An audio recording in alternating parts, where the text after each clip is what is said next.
आज हम लोग देखेंगे विराम चिन्ह।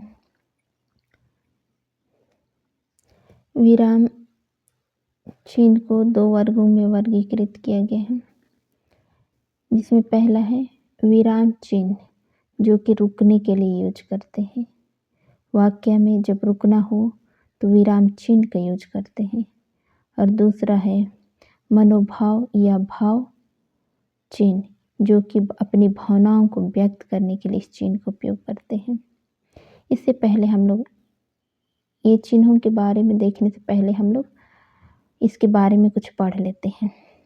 कांता प्रसाद के अनुसार चिन्ह 20 टाइप के होते हैं। हिंदी का केवल एक चिन्ह है जो कि पूर्ण विराम है, जो कि सीधा ऐसा होता है। ये हिंदी से लिया गया है और बाकी जितने भी विराम चिन्ह हैं सब अंग्रेजी से लिया गया है। लेकिन वर्तमान समय में समय और स्थान को देखकर अंग्रेजी के पूर्ण विराम चिन्ह का उपयोग हिंदी में किया जा रहा है, जो कि ऐसा है। देखेंगे हम लोग आगे चिन्ह कौन कौन से हैं। इसके आगे देखेंगे हम लोग वर्गीकरण करके कौन सा चिन्ह किसके अंतर्गत आता है। पूर्ण विराम चिन्ह ऐसा होता है। अपूर्ण या इसी को बोलते हैं उप विराम चिन्ह, जो कि ऐसा होता है। अर्ध विराम चिन्ह ऐसा होता है। अल्प विराम चिन्ह जो कि बहुत कम समय रुकने के लिए इसका यूज करते हैं। प्रश्न विराम चिन्ह, विस्मयादि बोधक चिन्ह, आचार्य घृणा में इस चिन्ह का उपयोग करते हैं। और निर्देश चिन्ह जिसको ऐसा होता है, जिसको संकेत चिन्ह भी बोलते हैं। योजक चिन्ह, कोष्टक चिन्ह इसके अंतर्गत 3 आते हैं।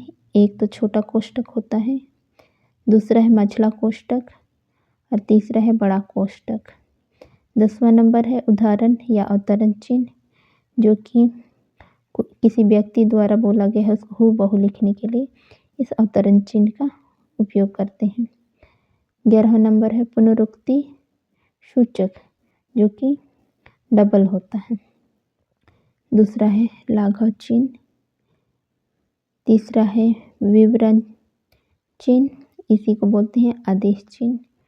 14 नंबर है पादलोप या वर्जन या लोप चिन्ह, जो कि हम लोग लोप करने के लिए यूज करते हैं। जैसे कविता में सामने का कुछ पद लिखते हैं, फिर लोप करने के बाद लास्ट का लिखते हैं, के बाद में उसका अर्थ पूरा व्याख्या करते हैं, उस चीज़ में इसका यूज करते हैं। 15 नंबर है त्रुटि चिन्ह या काकपाद या इसी को बोलते हैं हंसपाद चिन्ह, जो कि कहीं हम लोग लिख रहे हैं और छूट गया हो, त्रुटि हो गया, चीज़ को काट के उसकी जगह में इस चिन्ह का उपयोग करके हम लोग लिखते हैं। 16 नंबर है पाद चिन्ह या रेखांकन चिन्ह, हाईलाइट करना हो तो हम लोग उसको रेखांकन करते हैं। अनुवृत्ति चिन्ह, हम लोग को बार बार जब लिखना नहीं रहता है तो उसके जगह पे हम लोग इस चिन्ह का उपयोग करते हैं, इसको अनुवृत्ति चिन्ह बोलते हैं। अगला है 18 नंबर टीका सूचक, जिसको नोट के तौर पे हम लोग करते हैं। तुल्यता सूचक, बराबर तुलना करना हो तो। पाद बिंदु ऐसा होता है। 17 नंबर है दीर्घ उच्चारण चिन्ह, जो कि कविता में रा ऐसा जब बोलना होता है तो हम लोग इस चिन्ह का उपयोग करते हैं। 23 नंबर है समाप्ति सूचक, समाप्त करना हो तो इस चिन्ह का हम लोग उपयोग कर सकते हैं। विराम चिन्ह का वर्गीकरण, तो विराम चिन्ह को हम लोग 2 वर्गों में वर्गीकृत किए थे। इसमें पहला है विराम चिन्ह, जो कि वाक्य में हम लोग को रुकने के लिए यूज करते हैं। दूसरा है मनोभाव या भाव चिन्ह, जो कि अपनी भावनाओं को व्यक्त करता है। विराम चिन्ह में देखते हैं, पहला है पूर्ण विराम, जो कि पूरी तरह से रुकने के लिए। दूसरा है अल्प विराम, एकदम कम समय के लिए अल्प विराम। और उपविराम, उपविराम को अपूर्ण विराम भी बोलते हैं। अगला देखते हैं मनोभाव या भाव को व्यक्त करने के लिए, जिसमें पहला है प्रश्न बोधक या प्रश्न चिन्ह, विस्मयादि बोधक चिन्ह जो कि घृणा, घृणा और आश्चर्य, भय, ये सब को व्यक्त करने के लिए इस चिन्ह का उपयोग करते हैं। निर्देश चिन्ह, निर्देश देना हो तो योजक चिन्ह, जब जोड़ना हो तो कोष्टक।